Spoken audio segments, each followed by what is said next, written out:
Queridos amigos, sejam bem-vindos ao canal Videira Espírita. Meu nome é Cristina Brito, este é o programa Projeto 15 Minutos, o Livro dos Espíritos. Aqui diariamente estudamos, por mais ou menos 15 minutos, o primeiro livro da codificação espírita, realizada por Allan Kardec, o Livro dos Espíritos. Estamos atualmente no livro segundo desta obra. O livro segundo trata do mundo espiritual ou mundo dos espíritos e é composto por 11 capítulos. Estamos no capítulo de número 7, Retorno à Vida Corporal, que trata da reencarnação. Vejamos então que agora estamos finalizando, estamos na última questão, que trata da influência do organismo. Reencarnação, não é? Organismo físico. E nós vimos ontem a 370. Vimos a pergunta, vimos a resposta, mas como tem um comentário grandinho de Allan Kardec, nós vamos reler a pergunta e a resposta e vamos ver o comentário, ok? Vamos lá. Questão 370A, porque a 370, vamos ter que repetir só a questão 370, vai tratar sobre a influência dos órgãos, nos órgãos cerebrais, se existe uma relação entre o desenvolvimento dos órgãos cerebrais e o das faculdades morais. Então, ele vai dizer isso, que não os órgãos que influenciam o espírito, mas sim o espírito influencia os órgãos. Temos que saber o que é efeito e o que é causa. O nosso organismo é causa. Perdão, o nosso organismo é efeito. A causa é o espírito que somos. Aí, então, ele parte para 370A, que pergunta: sendo assim, a diversidade das aptidões entre homens, entre as pessoas, deve-se unicamente ao estado do espírito? Resposta: unicamente não é bem o termo. O princípio dessa diversidade de aptidões entre todos nós reside nas qualidades de cada espírito, que pode ser mais ou menos adiantado. Mas é preciso que se leve em conta a influência da matéria, que entrava com maior ou menor intensidade no exercício de suas faculdades. Sim, a matéria física, ela é um entrave para o espírito, né? Ela nos contém, ela nos limita, ok? Comenta Emmanuel o seguinte: ao encarnar, o espírito traz certas predisposições, admitindo-se para cada uma dessas predisposições um órgão correspondente no cérebro. E como o cérebro é um órgão, nós hoje já sabemos que não é um órgão correspondente no cérebro, mas uma parte do cérebro que vai responder por certas percepções, não é? E mesmo atividades que desenvolvemos aqui nessa vida. Vamos ter a área cognitiva, a área motora e tudo isso, não é? Então, admitindo-se para cada uma dessas aptidões um órgão correspondente no cérebro, o desenvolvimento desses órgãos será efeito e não causa.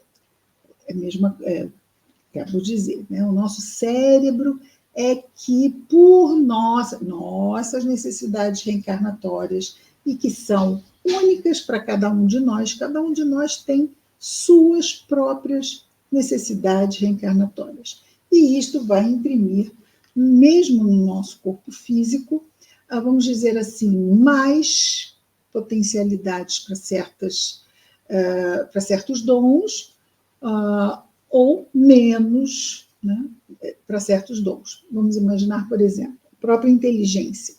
Pessoas que usaram mal a inteligência podem vir com, por exemplo, hidrocefalia, que vai limitar a expressão da sua inteligência, ou microcefalia, né, que já esteve aí, infelizmente, vários casos no Brasil mesmo aconteceram há poucos anos.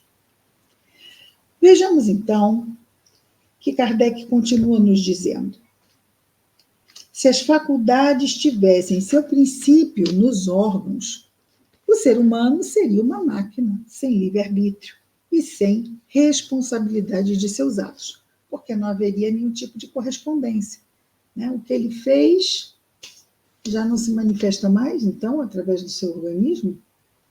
Nós somos herdeiros de nós mesmos, inclusive o nosso corpo físico também faz parte dessa herança. Fora preciso admitir que os maiores gênios, os sábios, os poetas, os artistas, só são gênios porque o acaso lhe deu órgãos especiais, conseguintemente. Sem esses órgãos, não teriam sido gênios?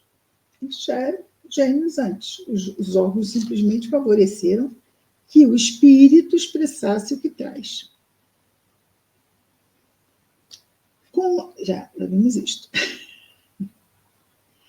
E o último dos imbecis poderia ter sido um Newton, um Virgílio ou um Rafael, desde que se achasse provido de certos órgãos. Essa suposição se torna mais absurda ainda quando aplicada às qualidades morais. Assim, segundo esse sistema, um Vicente de Paulo, um espírito elevado, se a natureza o tivesse dotado de tal ou tal órgão, poderia ter sido um celerado, um psicopata. E o maior dos celerados só precisaria de certo órgão para ser um Vicente de Paulo. Então, com certeza, na parte moral, nós não vamos ter nenhuma influência dos órgãos. Mesmo que possa ter, não órgãos, mas órgãos segregadores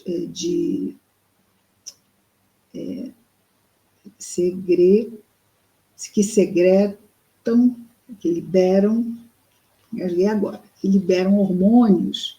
Nós sabemos, não é? Que certos hormônios podem afetar o nosso humor. Mas, mesmo assim, de novo, necessidade reencarnatória. Hoje em dia, nós temos a medicina nos ajudando na harmonização das nossas taxas hormonais. E também, se nós temos qualquer tipo de desequilíbrio hormonal, está ligado a alguma necessidade reencarnatória? O que acham os amigos? Deixem aí nos comentários. Não é? O corpo sempre será o efeito, consequência, não causa. Admitir ao contrário que órgãos especiais, se é que existem, são consequentes e se desenvolvem pelo exercício da faculdade, como os músculos, por efeito do movimento. E nada tereis de irracional. Muito bem, se for uma questão dessa. Eu exercito o organismo e ele lá avança nas suas potencialidades, como ele bem citou, os músculos. Tomemos uma comparação trivial à força de ser verdadeira. Por alguns sinais fisionômicos, reconheceis o homem que se entrega à bebida. Serão esses sinais que fazem dele um bêbado? Ou será a embriaguez que nele imprime aqueles sinais? Então, não são os sinais que fazem ele ficar bêbado, não é?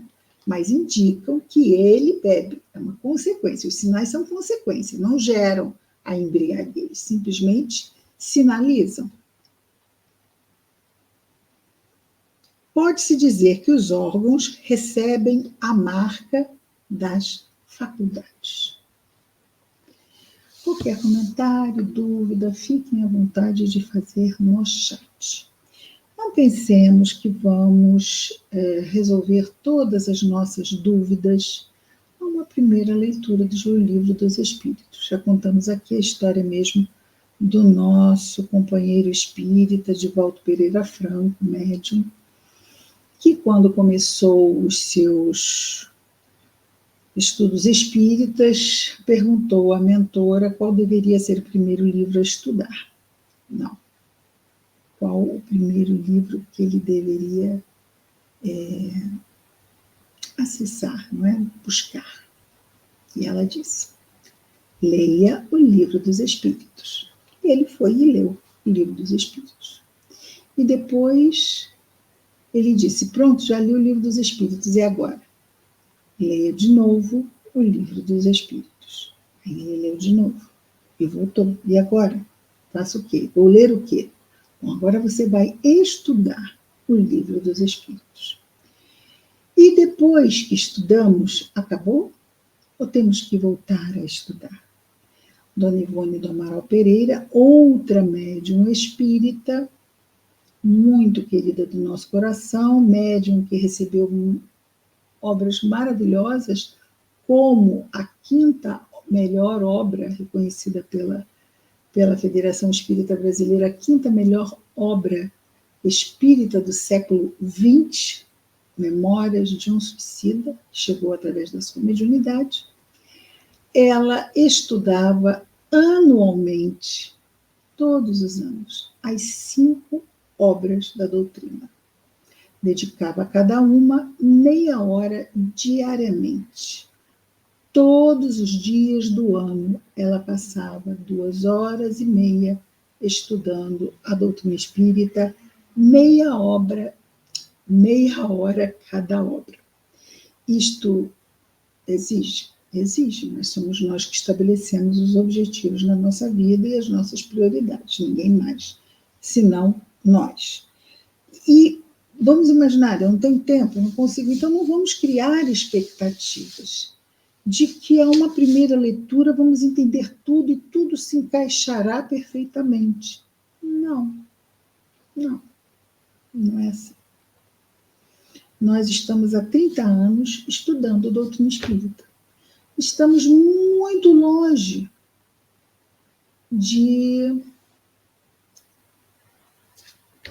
entender mais intrincadamente muitas coisas que ela nos traz. Desanimamos de forma alguma. Por quê? Porque nós somos imortais e, aos poucos, nós vamos cada vez mais fechando certos entendimentos. Né? Quando eu fecho aqui, já vem uns 5 juntos assim. Então isso é isso. Porque é como se fosse uma grande rede, cheia de conexões, né? Porque a rede é toda tramada, não é? As tramas lá da rede. Então, cheia de conexões. Quando nós fazemos uma conexão, vários pontinhos vão também acendendo. Então, é um estudo fascinante, rico, mas, vamos dizer assim, extenso e profundo. É grande na extensão e é grande na profundidade. Continuando. Vamos agora entrar num subitem que vai tratar, acho que dá para ver a primeira pergunta, idiotismo e loucura. Como estamos aqui no século XIX, claro que não temos os termos novos dos transtornos, nada disso. Mas dá para nós entendermos, não é? 371, a questão, pergunta Kardec aos espíritos superiores. Tem fundamento a opinião segundo a qual os cretinos e os idiotas, hoje em dia cretino é ofensa, não é mais o nome de uma doença, mas aí a gente também entende que a idiotia, né? Ele fala que você é um idiota, hoje é ofensa, mas já foi diagnóstico, ok? Que os cretinos e os idiotas são atrasos mentais, ok? À época era chamado assim. Teriam que pessoas as quais eram chamadas à época de cretinos e idiotas, seriam ou teriam essas pessoas almas de natureza inferior? Comenta Emmanuel. Comentam os espíritos, respondem, não comentam. Emmanuel comenta. Os espíritos superiores respondem a Kardec o seguinte: não quer dizer que pessoas que têm problemas mentais, paralisias e doenças mentais severas, que sejam espíritos inferiores. Eles dizem, não, eles são espíritos, muitas vezes, mais inteligentes que pensais. mas que sofrem da insuficiência dos meios de que dispõem para se comunicar. Então, muitas vezes, uma limitação mesmo na máquina, que é o cérebro. Então, eles não conseguem se expressar além do que aquela máquina, com problemas, e se tem problemas, são as necessidades reencarnatórias, e Deus permite, porque aí consistem provas e expiações, não é? Assim, vai se expressar por essas máquinas limitadas, que são seus cérebros. Eles têm almas, muitas vezes, mais inteligentes que pensais, mas que sofrem da insuficiência dos meios de que dispõem para se comunicar, da mesma forma que o mudo sofre por não poder falar. Então o espírito não sabe se comunicar? Não, é o corpo que tem uma deficiência na área da fala. Por isso o mudo não fala, assim como o cego não vê. Né? Muito bem, amanhã continuamos o nosso projeto 15 Minutos, o Livro dos Espíritos. Até amanhã. Muita paz a todos.